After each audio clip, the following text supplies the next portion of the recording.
Vieni, dai. Vedetevi qua, che così voi state qua col treno che passa.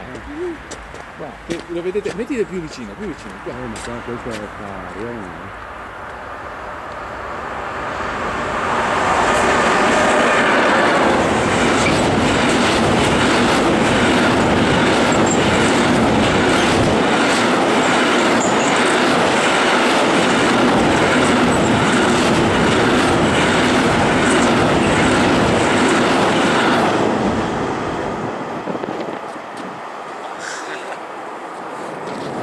Neanche questo. Non c'ha neanche strombazzato. Neanche questo.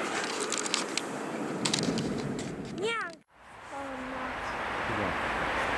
Già. Guarda, sei qua in questa.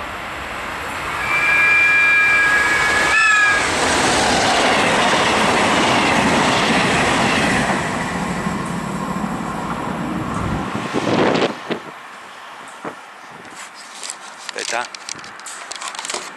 Cosa vuoi che tiriamo sui fili?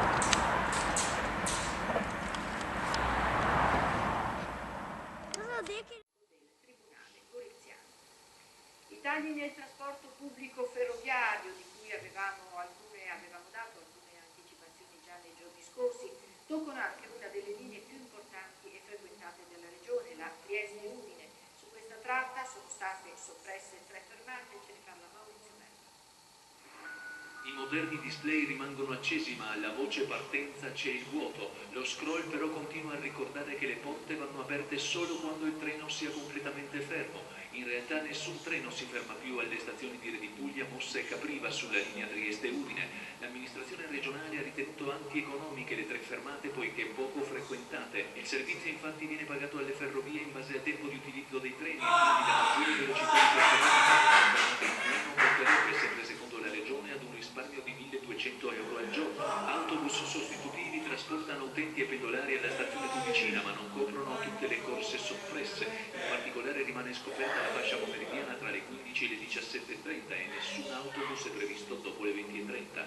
La legge del 2000 affida alle regioni il trasporto pubblico locale proprio per superare quel concetto di redditività aziendale che impedirebbe di dare il servizio con numeri non adeguati. Quindi è compito delle regioni garantire ai cittadini e ai pendolari un servizio di trasporto pubblico, anche se non sono tantissimi. Una linea ferroviaria da Udine a Trieste potrebbe essere utilizzata come una metropolitana leggera, avere quindi un maggiore richiamo. Il danno che la nostra gente riceve è fortissimo.